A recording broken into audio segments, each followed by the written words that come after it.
welcome to Liminal Light, a show that explores the languages of myth and star, earth, sky, tongue, and spirit through weekly astrological forecasts. I'm your host, Chris.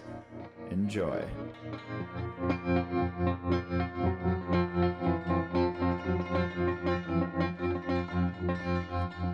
The activity of the 25th really dominates the week in everything Capricornian, as the Sun, Saturn, and Venus will be. But first, on the 24th, we receive the Moon conjunct Neptune square Mercury.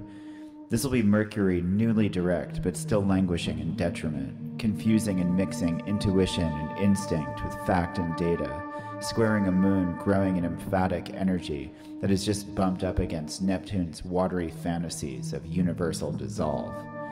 This could look like some Christmas Eve drunkenness, wishful, wistful hopes about how it could or should be, lying to oneself and others without realizing it, telling people more about your fantasy self than your actual situation.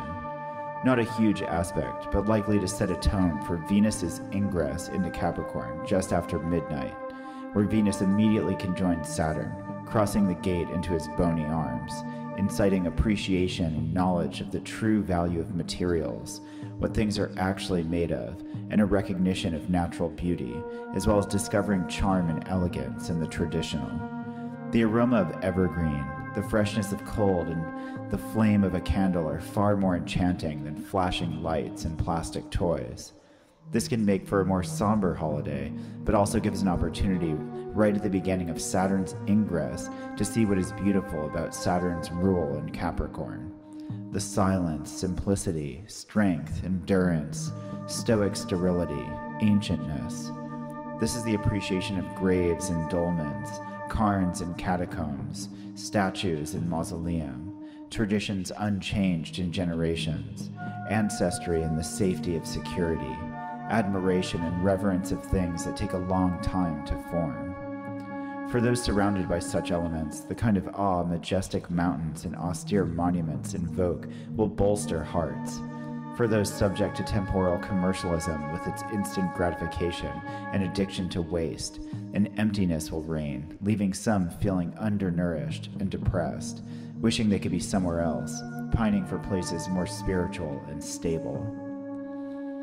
On December 25th, Venus's ingress collision with Kronos certainly dominates the day, but another shift to keep in mind is Mars's movement into the second decan of his rulership. Mars, though extremely strong throughout all of Scorpio, holds the most power in earliest degrees of this sign. On the 25th, his insatiable desire toward primal conflict, copulation, and wrath shifts toward fixed confrontation and combat. Think of ongoing periods of sparring that improve the skills of both fighters, or indefinite tantric embraces that teach nuance to both partners. Both situations involve experience and intense engagement. This might be when you feel the impulse to tote your tactics to the table, when you bring your A game and have it tested. The wise have already begun the process of peeling back layers of poison and pain and exposing the dark recesses, so opportunities of new growth become possible since Jupiter's ingress into Scorpio in early October. Like the cutting back of rot once hidden by the surface brush, exposed and wounded, we walk into the arena, wearing our scars, but also in close-cropped hair so opponents might not seize our locks and pull us down. This is severity, sparsity, and sagacity. When well played, for others, it's like taking a good beating, but the one they needed to get their act together. If it doesn't kill them in the process, which it shouldn't ultimately, as Jupiter offers support from the ringside all year long. Certainly this is a situation of internal alchemy in the atmosphere of testing amidst a newly inaugurated pace of slowness. Last year's frantic fire has subsided, but not been extinguished, only purposed. What might have been the flare of chemical reaction throughout 2017, the initial flashing of dynamic activity has become the fire you feel within muscles as they tear and build in strength.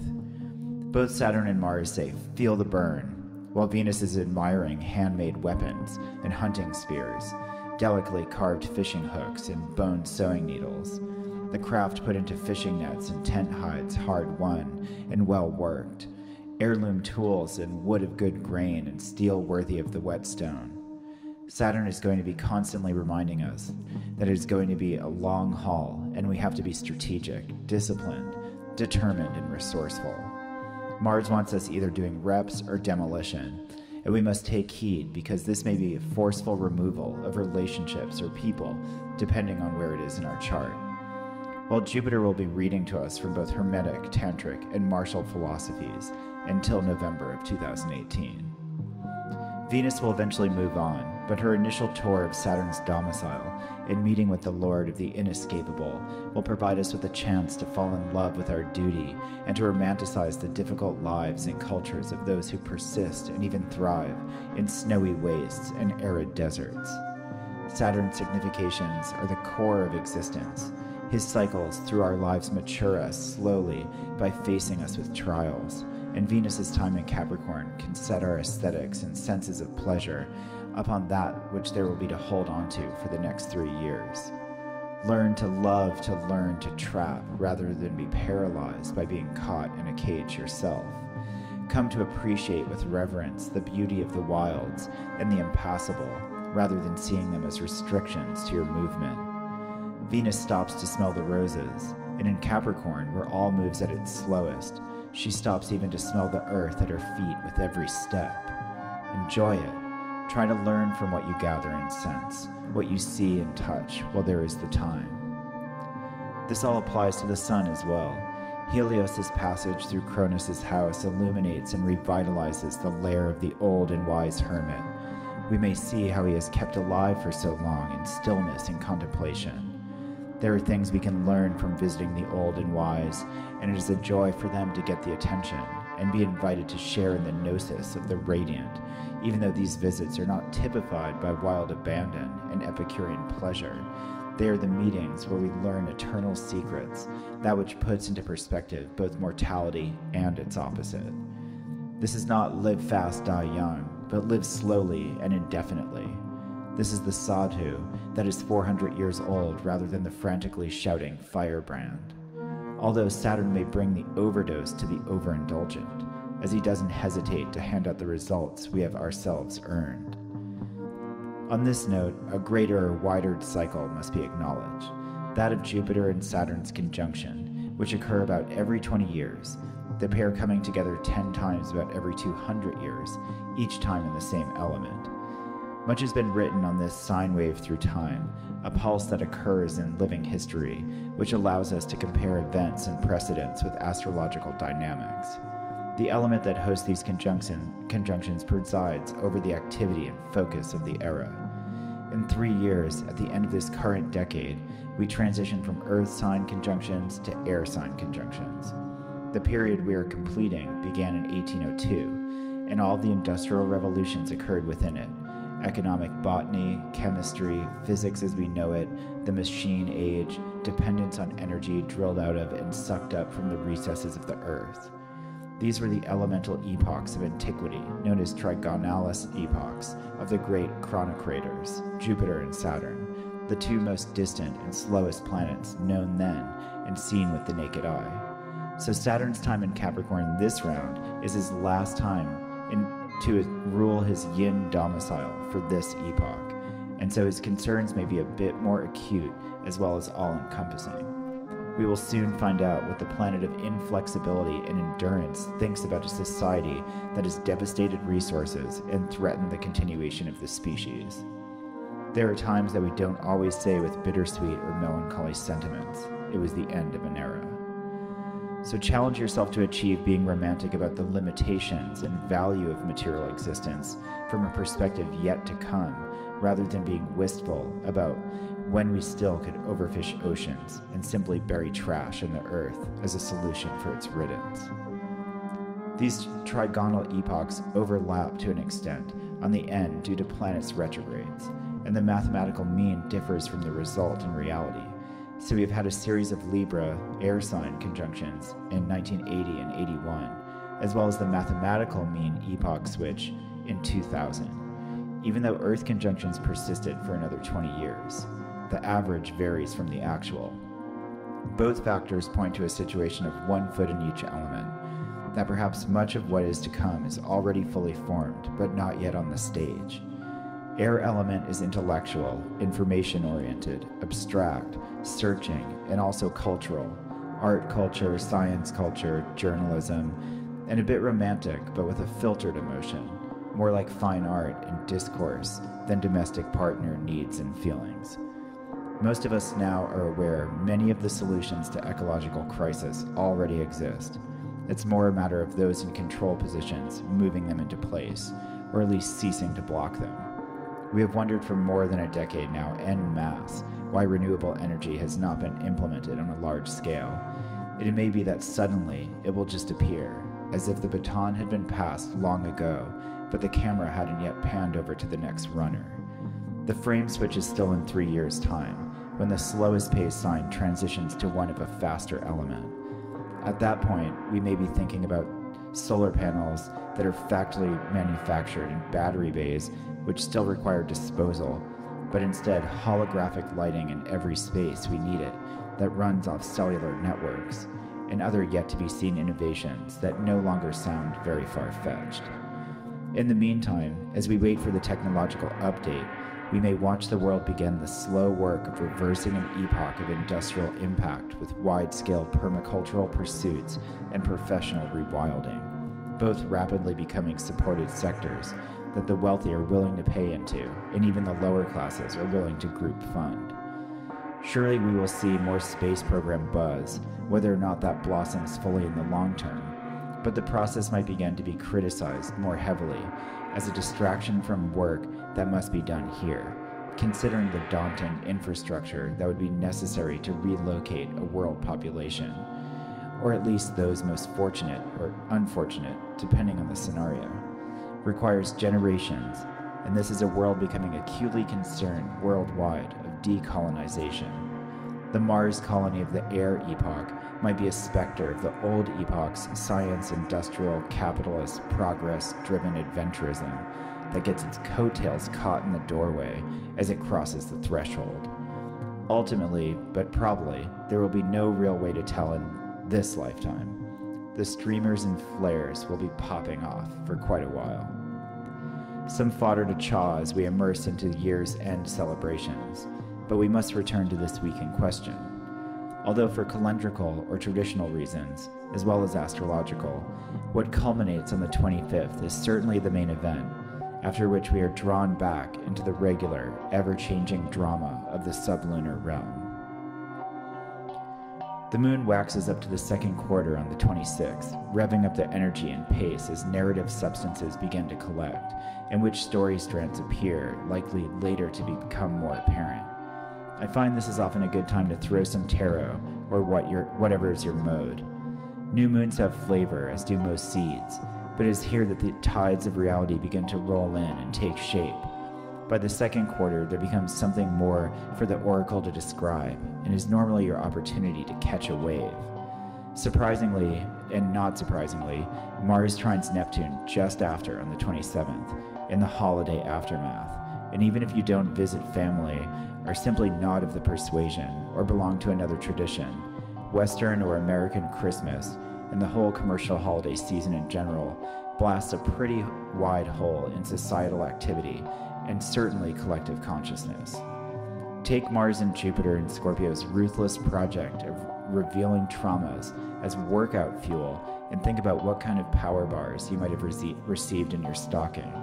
They may have been laced, at least as much as an overabundance of caffeine or Adderall switches your tracks and your choices and causes your train to chug so fast it sways on the rails.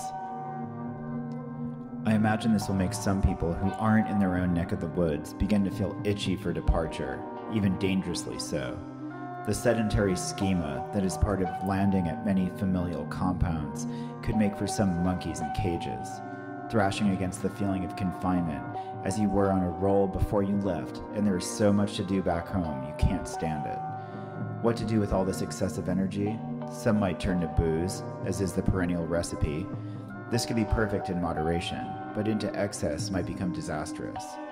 Trimes are normally positive aspects that can require a bit of volition to engage, but the obsessive, secretive, determined, aggressive competitiveness of Mars in Scorpio in harmony with the imaginative, hallucinatory, fantastical, consciousness-dissolving agenda of Neptune and Pisces, is not going to work well for everyone. If your crew likes to eat mushrooms and wrestle, then this configuration is your jam. Magically lycanthropic quality time with Grandpa actually sounds amazing to me, but whether or not it's possible is another story.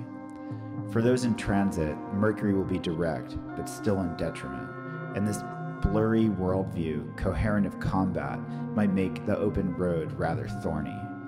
If you are able to do your own thing, a more physically challenging ritual could be nicely fit in here, especially one that pushes you through higher layers of manifestation. Some ecstatic exertions or beyond your threshold yoga might bring some visions, especially if banefully assisted.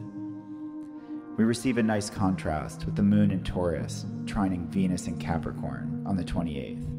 This is the moon exalted in Venus's sign, harmonized with Venus in another Earth sign. Venus has a hard time with conjunctions with Saturn, as it typically puts restrictions on pleasure, and as we've discussed, there's more than usual to consider with this particular meeting of the Old One and Aphrodite, regardless of how well you approached or experienced the 25th conjunction. The waxing moon's aspect of Venus separating from Saturn is sure to imbue some sense of grounding movement and organic rhythm to a Venus that might have seemed to suddenly cease or stop in her tracks. She's well under the beams, so her influence will be particularly introverted, and we might have to go looking for her to find her. These particular moonbeams should act as a lunar searchlight to find the feminine divine hidden in all that we see, smell, touch, taste, and hold. She that is there in every movement and motivation. Again, as it is a trine, you might have to turn it on to get the circuit to fill up with juice. But as the moon will be well on her way towards fullness, there should be plenty of gentle electricity to run through the currents and streams and low, slow rivers. This should be more than apparent as she has come around the bend and is in the final stretches. It's not far for her to wax an exaltation in Taurus to fullness in Cancer, which is her crowned rulership. The full moon doesn't occur until January 1st, but being more than halfway there, Luna may be beginning to identify more with her glorious apex than her rough inception. Venus proceeds deeper and deeper into combustion throughout this whole period, and so we must strain to behold the pleasures, the beauty, the love, and the art, and it becomes increasingly difficult to express these sentiments outwardly. As she becomes obscured by light, she is purified and renewed, eventually beginning a fresh cycle of values and attachments. Beginning in Scorpio this round, she has been peeled away by flames of focused desire, philosophical intent, and finally the hierarchical stratifications of reality. Steam, fire, and magma do the job, and after she has been made a pure and precious stone, she gets polished by blasts of hot air in Aquarius over January, and then is finally quenched in cold celestial waters of her exaltation in February. It's worth being aware of this process, as you may let fall burnt and curling layers of what you once loved and ready yourself for the clean and slick marble busts of tomorrow that we will then begin to dress anew, styling and refreshing costumes. December 30th, it is only likely to exist beneath the causal level, but Mercury's trine to the North Node, now that we are only a month away from the next set of eclipses, may sling some spider webbing across the subconscious as the secret material that forms our life tales, the cobble path you pass in a dream, or the significant nothing you feel at the sight of a particular house, or the etching caw of a crow, as the shadow grabbers, essentially how the node's terms translate from Sanskrit, influence us from secret pulls this way and that. Like the shady behind-the-scenes machinations, the bureaucracy of fate itself that slips in and out the various veils, as sun and moon are momentarily halved, halted, or hidden from sight. There may be nothing in particular here, but keep an eye on the peripheral, and note things that happen to fall into sequence which seemingly meaningless themes since August set, and even precedented in mid-February, when the first eclipse happened in this pair of signs. If you know already which signs this eclipse series is transiting in your chart, and have ideas about what it's doing to your life, this might be a day for having ears opened and eyes peeled. You might catch a glimpse of the dragon and take some notes on its behavior. If you don't see anything pop out of there in the dark ocean, don't fret. The hours marine biologists or astronauts observe the void are not what's published, even though it tends to fill the majority of their time. Before the moon reaches its protective nest in Cancer, where it will rejoice in fullness, it passes through Gemini, beginning on December 30th, highlighting Mercury's forward movement through enemy territory as the messenger picks up speed to catch up with himself and with the pace of the season which burgeons. We might begin to feel the significance of what had been and what had not yet been reported during the season we just left. This is maybe the ongoing release of details and analysis of the late fall and early winter stories, both personal and in the news, as articles transition from the front page to the editorials and serials. What might have originally hit in confusion or in the shape of a question mark begins to get straightened out into linear shapes and narratives, which may dart and pierce through our hearts, or at least make some jabs into our guts. Whether they are inspiring or nauseating or both, the journalism that pulls your heartstrings sets us up to finish Mercury retrograde's elemental alchemy, refining, resetting, and fine-tuning our individual and collective spirits as he moves on to the brass tacks in Capricorn by January 10th, as well as the particularly juicy full moon, which follows Luna's Geminiac passage.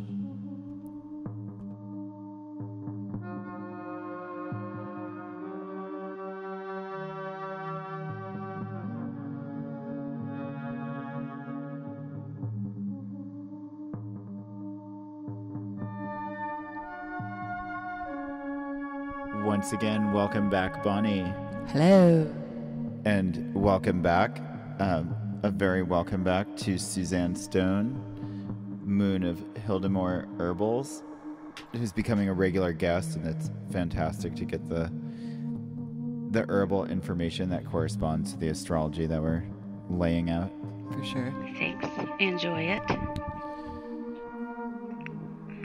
So yeah, the big... really, and it's kind of a theme, definitely a theme last week with the solstice and everything, but definitely really starting to tear into this Capricorn season now that we have one of the sun's primary satellites, Venus, moving in and immediately conjoining Saturn, and so that's on a holiday day. When I wrote the forecast, I tried to not get too caught up in portraying it as holiday scenarios, but then eventually I just realized that's so much of what the world is thinking about that it's just going to be part of collective consciousness. Yeah, you cannot fight that. You cannot pretend like it's not happening. Yeah, like even if you're if you're in a completely different culture, everyone watches what the West is doing and everyone watches what America is doing, and it's for better or for worse, it's just going to be kind of the impact of psychically of the day. Yeah, definitely. And so, speaking of which, have you thought about that as far as how to prepare us for the holidays? Yeah. Those days. Yeah, I've been thinking about Venus kind of heading into this zone that is kind of comfortable and kind of uncomfortable at the same time. Like, I think Venus is really good at figuring out what to focus on during that time, like the beauty of artifact, the beauty of building, the beauty of structure. But I was thinking about, I was definitely thinking about like December 25th and further, when kind of cabin fever starts happening, when you're kind of in this realm that's not your own, of really probably kava being a really great ally. Yeah, that's a really good choice, because I think a little further in from that, when I start laying down like, okay, you're trapped, what do you do when like this the Mars energy starts to come in, and I'm like, people are like, booze is going to be on hand in most households, but so you're going to probably have to bring your own kava, Yes. And coconut milk, or just coconut to make your own coconut milk. Yeah, if you take it it's fat soluble, right? Yeah, and I mean, even if a tincture is really great too. if you had, I mean, it's better just the root form, but it's just so tingly. It just like kind of brings you to a new zone immediately because your whole mouth is tingling. Like if you drop it on your lip is tingling. Yeah, right. Yeah. What is the agent that does that? Or, I mean, do you know anything about why it causes that? I actually don't. It's a really good question. Yeah, I mean, so many things do that, and I always... Like spilanthes. Yes. Yeah, yep. that zing. Yeah, and the spilanthe zing is really wild. And I think that's the same compound that is in the Szechuan pepper, too. It's like that same... It's almost like... Yeah, they feel like the same realm. Yeah, it's like... almost feels like electric, almost like if you could turn up the volume on that lemon pepper thing you get from, like, maitake mushroom or something.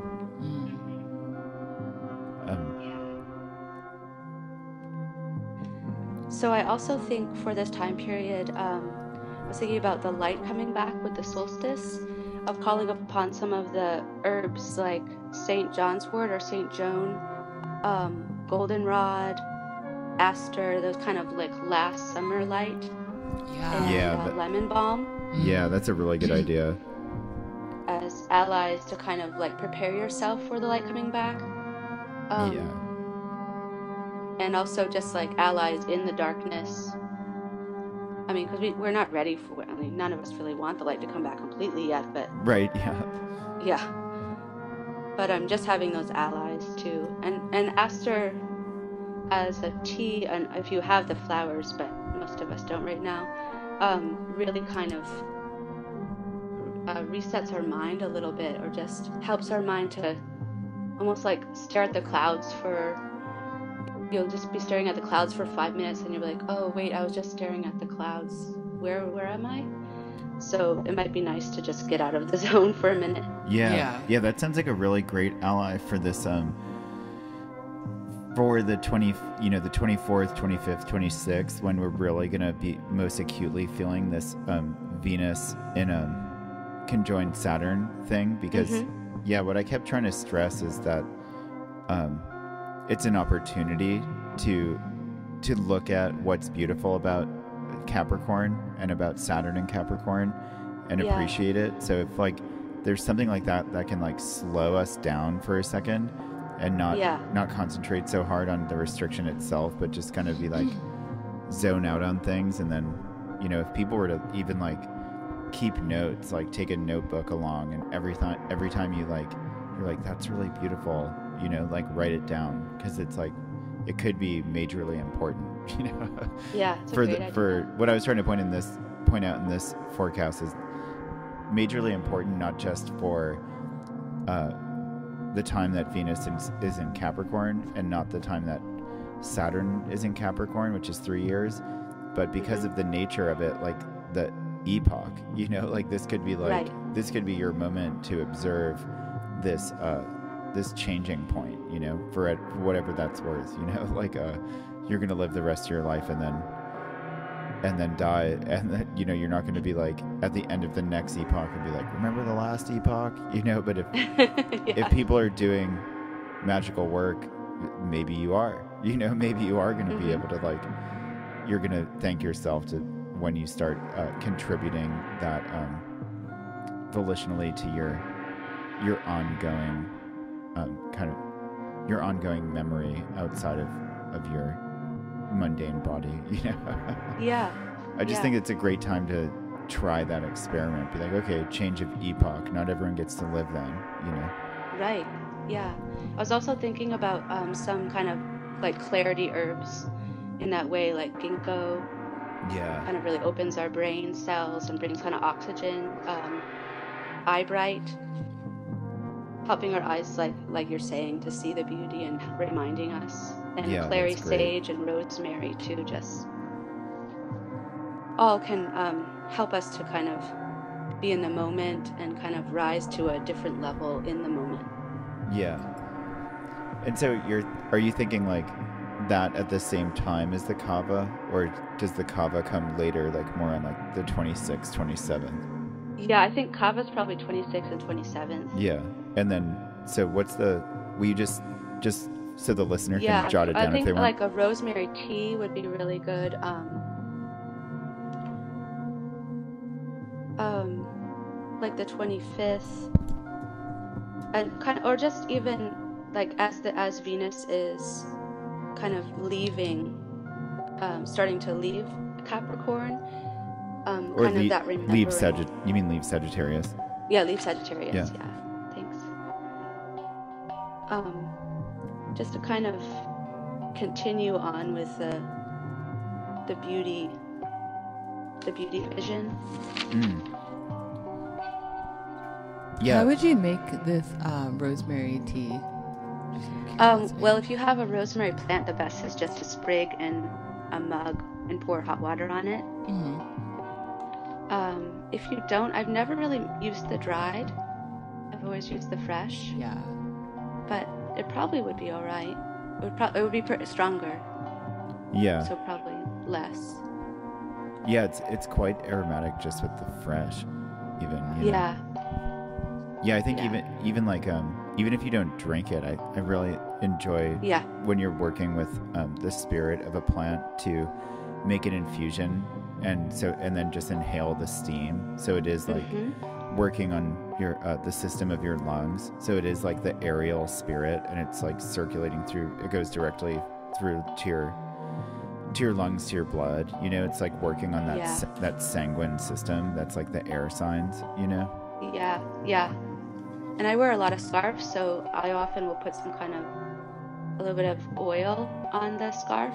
Like if I want to just smell rosemary during that time period, or clary sage, or. Yeah, that's. So I think, and also just having rosemary in your pocket, ginkgo leaves in your pocket, even like tracing ginkgo leaves on paper, just the aspect of the fan. Right. Yeah. Cool. Yeah. I like what you're saying about trying to retain some of that Venus's ability to romanticize in Sagittarius, and like and transmitting that over into Capricorn. That especially works because that's an antitial division. So it's a mirror point. Those two signs are mirrored. Like the further you get away, if you get 5 degrees like back into Sagittarius or 5 degrees ahead into Capricorn, those points can see each other. It's like the solstitial mirror. So that'll probably really work if people want to do that, like kind of even before the 25th, you know, before Venus transitions, and then kind of make infusions with rosemary, or like you're saying, do your, oil up a scarf at that point, or put it in your, like get your whatever kind of amulet you're going to use. Beforehand, you really could probably bring some of that in with you, and that's and rosemary is very solar, so it's well suited to this the solstitial element of that, you know, that you're using as like a kind of solar mirror, you know. Yeah, very cool. And so what about so then the kava on the 26th, 27th, and that's when we start to have like the Mars aspect with Neptune, right? The Mars trine Neptune, which like maybe, you know, it's a trine, so that may not really matter. It's like that energy will just be there. Some people, like, you can use it if you want. Some people will just stumble upon it, you know? Yeah. So it could be this like this thing you accidentally turn on and you're like, whoa, you know? Right. Yeah. Yeah, it's been a long time since I've had any interaction with kava. Yeah, people do say that you're not supposed to mix alcohol with it. Right, yeah. Yeah, it can be detrimental to your liver. So that would be kava can anyway. Yeah. Yeah, it's I wonder, it's just kavas can be bad for your liver and alcohol can be bad for your liver, so together it's worse, or do they create some sort of, it'd be interesting to look into. Yeah, I'm not certain. Yeah. Yeah, do you have the herbs by day at all, that you could kind of just list them per date and then? Yeah, so on December 24th, with the moon conjunct Neptune and square to Mercury, and Venus ingressing into Capricorn, I was thinking about violets. Oh, cool. Like it's actually a Saturnine plant. But it has the beauty of Venus. Oh yeah, that's awesome. Yeah, it's like it has a lot of love. It has a lot of moistening, like self-love, and just it feels like a really caring plant. But it's also like really low to the ground. Yeah. Does it like to grow in dry places and that kind of thing? Oh, it likes a lot of wet, but I've seen it growing in dry for sure. Yeah. I wonder what's the Saturnine signature? Yeah, I know. I know a lot of times like Saturn can be purple, can be violet, you know. Right. I think that's probably what I got that from Culpeper. Okay. So I bet that was. Yeah. He doesn't really go into why it is always. Yeah, and you'll get that with the traditional sources, and then sometimes it takes, looking at 3 or 4 traditional sources before you make up your mind. But also it's an excellent opportunity to just experiment and then meditate upon it, and then some, coming from some weird direction, you're like, oh, I actually kind of see what's Saturnine about it now, Yeah. Which is almost like I start to think about that stuff as like, it's kind of like Saturn on Venus day, or I mean Saturn hour on Venus day, Yeah. Like that, like most in Venus's context, but like a bit of Saturn in Venus's context or something. Or vice versa, right? Yeah. Venus hour on Saturn day. Yeah, which are not necessarily equal, but similar. Like they're. That's what I mean. Yeah. Maybe going. Yeah. Do you want to continue with the dates and herbs? On December 25th, thinking about Jupiter and Scorpio. Is Mars also in Scorpio?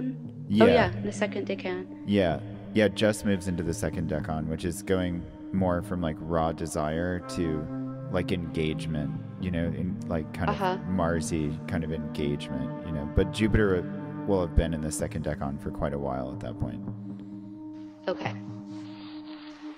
I was imagining people together that usually aren't together, and kind of Mars and Jupiter kind of expansive like conflict or expansive kind of sparring together over words or whatever. So I was imagining indigestion actually after all of that food. Right. Yeah.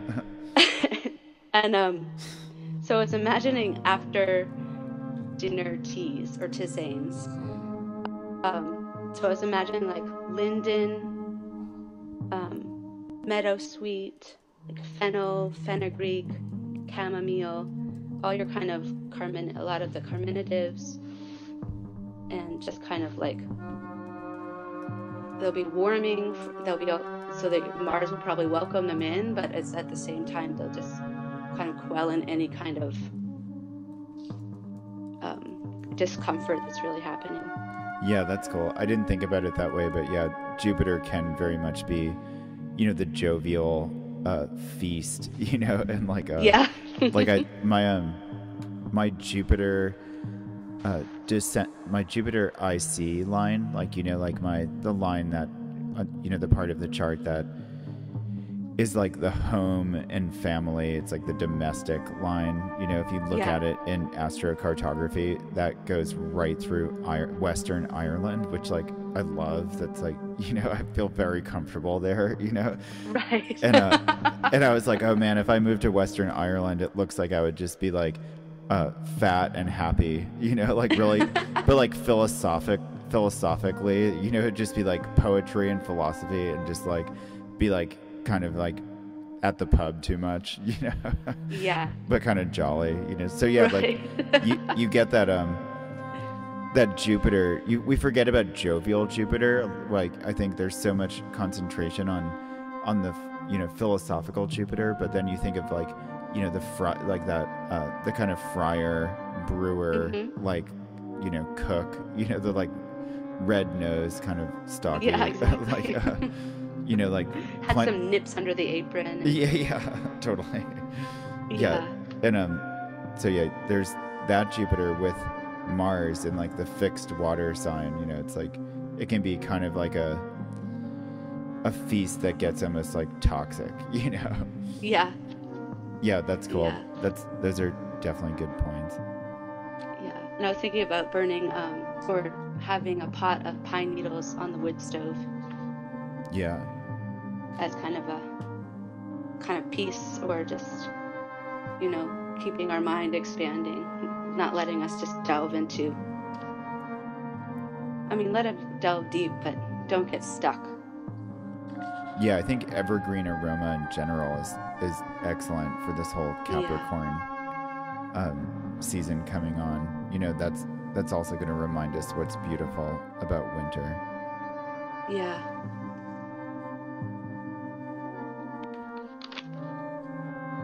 I was also thinking about, of course, with Capricorn going to be ruling Saturn. Is that how you say it? Or yeah, Saturn is in rulership in Capricorn. Yeah. Yeah. Of course, our deep roots like burdock, dandelion, and yellow dock will be really strong to call upon in these next 3 years. Even making a bundle of Saturn plants and earthly plants that maybe you could kind of call upon or sit with sometimes and kind of breathe if you're having a hard time with the struggles or like the trials that are being offered to you.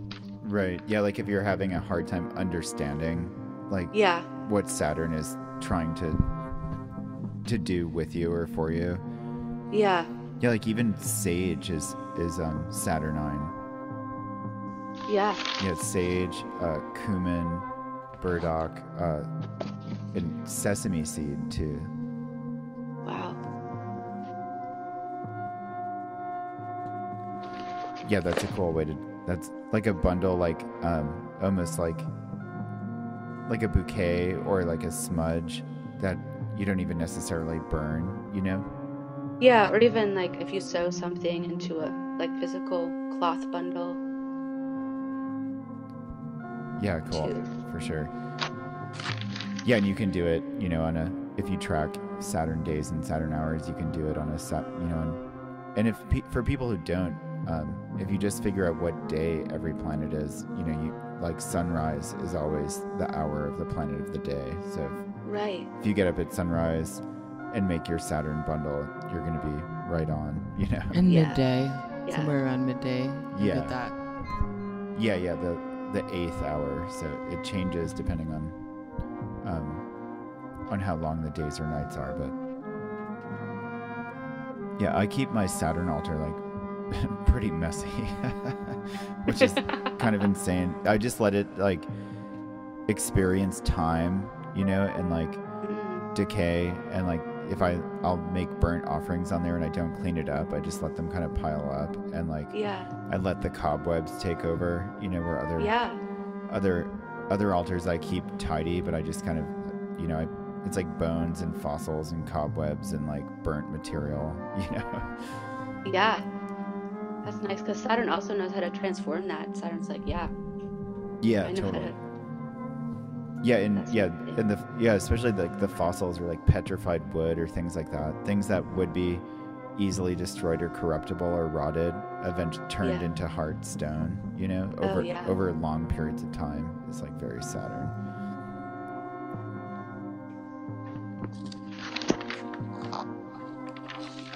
So are we on the 26th now? I really kind of talked about my thoughts for the 26th. Yeah, that was okay, right, yeah. And 27th really too. Was kind of similar to, it seemed to me. Yeah, and then after that, like, those are kind of the big aspects, and then we just follow the moon out through the rest of the week. And Venus going further and further into combustion, and then the moon. Yeah, it's really nice when the moon goes into Taurus, and on the 28th,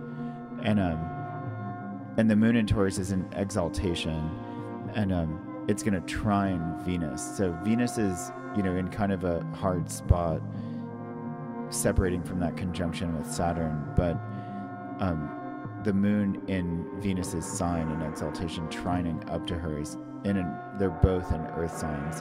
They're going to be able to kind of get more into a groove. If Venus like gets off on the wrong foot, stepping in with Saturn and into Capricorn, which Venus, she has some dignity in Capricorn. She has some triplicity, and she has some spots that she likes there. But it's not a horrible place for her, even though her and Saturn have trouble coming together, or at least it's trouble for her. That moon trining up to her and from her sign is going to kind of make everyone kind of be able to get into that groove of feeling Saturn, which again I just think is really important to, like, this is our opportunity to really feel this thing out right away, So yeah, that's the 28th. That'll be 2.5 days across Taurus, and then on the 30th we come into kind of, once the moon goes into Gemini, then the story is gonna kind of get handed over to Mercury, and to a degree, at least from the moon, like how we feel. And I was talking a lot about kind of understanding a lot of the stories that kind of came out in our personal lives and in the news as Mercury was in the shadow of retrograde, then went into retrograde, comes out of retrograde, and then is the last thing in Sagittarius, as like the Sun and Venus have progressed onward, and it's trying to catch up. Even Saturn has switched over into Capricorn, and so it's kind of like this one aspect of things still in Sagittarian territory, going over the same degrees it's already come across, because he turned around like on the final degree of Sagittarius. So I think things are gonna like leak back out. Like I talk about like the headlines of late October all through November and December. They're headlines, and you're kind of like, check out this news story, and it's baffling. And then it falls back to editorial, and then falls back to kind of like ongoing series, like further in the newspaper, that you can still keep following that story, and it actually gets way more coherent. There's more information. And so there's some aspect of that that's happening in our personal lives as well. And so there's like lunar stuff happening, and it's longer narratives, like lunar kind of like touching in on the different planets as she comes around. And then she's headed towards a full moon after this week in Cancer. So it's interesting starting the new moon right after the conjunction with the Sun. She hits Saturn, and then that's really rough for her. The next aspect after the Sun, after the new moon, is to a malefic, and then so she has a rough start, but then she comes into rulership by the full moon. So it's a really interesting juxtaposition of this really spare beginning of a lunation, and then like a really juicy end, kind of thinking about things to protect and things to nurture after a kind of like a rough patch, Yeah, I was thinking about this time period, just treating Venus really well with simple earthly pleasures.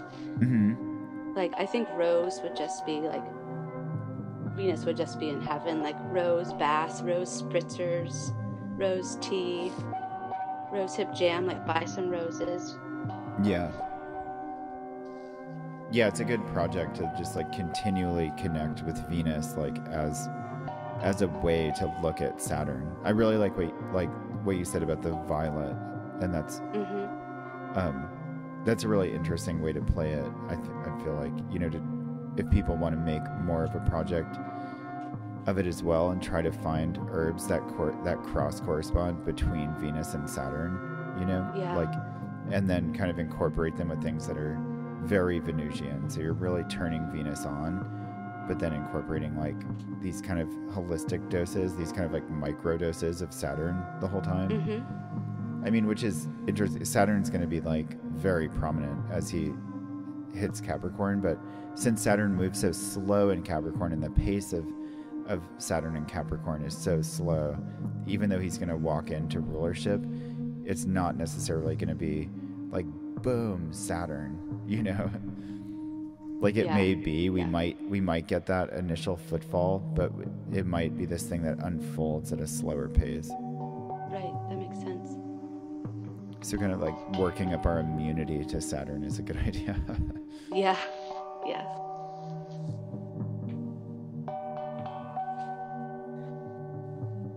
And I was just thinking also about the changeover,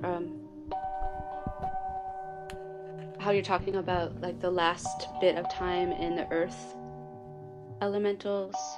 Yeah. And for the changing of an epic in 2020. And I was just I was thinking about Hildegard von Binken's word viriditas. Oh yeah. Or the greening power. Right, totally. And it just seems like that's a good focus. Yeah, for sure. Absolutely. Yeah, that's a really good focus for the next 3 years. That's... Yeah. It's happening on a larger scale, too, and it's, like, so exciting and necessary. Yeah, for sure. Yeah, I mean, I go into, like, there being even like economic sectors, or which is funny too, because you think about money and it's like the green, like give me the green, you know, right? Like, but like economic sectors of like permacultural kind of and rewilding, like professionally, you know, like I've noticed that there's even landscaping in cities that is just spot on permaculture techniques, but just done as landscaping. Like that's what people want to, that's how people want to see things landscaped. And I think that's a big deal when the aesthetic catches up with like how it should be done, where people like the look of soundness and health is the aesthetic preferred, you know? Yeah. But yeah, that as those things increase, Hildegard's viriditas is a perfect thing to concentrate on, and that really should be magically experimented with and discussed. I think like even more so, like outside of this episode, like people should definitely look into that for making that kind of one of the baselines of the 3 years of Saturn in Capricorn, because there's a lot of power there. Yeah, because the viriditas, right? It's like cosmic greening, right? Like it's like the universe is like unfolding of vegetal existence, like the ongoing proliferation, right? And you just went to her abbey, right? Is it an abbey? Yeah, it was gorgeous. On a hillside overlooking the Rhine River, there's vineyards everywhere. The nuns make all this wine. We got to try some what was that? Just some sort of liquor that Stefan and Katrina brought back. Oh yeah. Yeah, it was like very delicate, but there was probably a ton of herbs in it, but it was flowery. It wasn't like Jägermeister. It tasted more like elderflower, right? But it was just as strong. It wasn't. I think that Saint Germain is more like 20%, and that this was like 40%. But it didn't taste like it. Yeah. It's very lovely. Yeah, very refined. Yeah, and you could feel the viriditas still resonating there. Yeah, for sure. There's yarrow blooming underneath the grapevines, and lovely.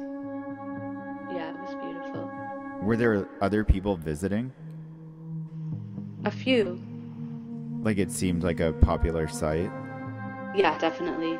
Yeah, and it's on the pilgrimage site, so oh, cool. You know, they're throughout Italy and throughout Germany, people go on pilgrimages and they go to the different abbeys and get stamps on their books and, you know. Yeah, fantastic. Walk. Yeah, but that one's more like a health-oriented pilgrimage. It's not necessarily like you end up like on bloody hands and knees, you know. Right. And then demand wormwood wine. Yeah. Like, bring me the wormwood wine. Exactly. Well, green power. Thanks very much, Suzanne. Yeah, thank you. Yeah, I'll have to get these notes from you, and then when I post it, we'll put them in. We'll post it with the notes like per day, so it's easy for people to record these. So just look for those under the video. Perfect. All right. Well, thank you very much. Yeah, thanks. Good night. Good night. Thank you for listening to Liminal Light. Our theme music was composed by the ever-talented Asa Irons. Today's background sound was created by White Gourd, the creative pseudonym of our guest Suzanne Stone of Moon of Hyldemoer Herbals. I'm your host Chrissy Puchere Rapucci, and you can find me at atavisceral.com, ATAVISCERAL.com, where I post articles and forecasts, offer chart readings, talismanic concoctions, occult services, tarot, divination, and more. Muskeli Muskello. Bonne chance, les amis.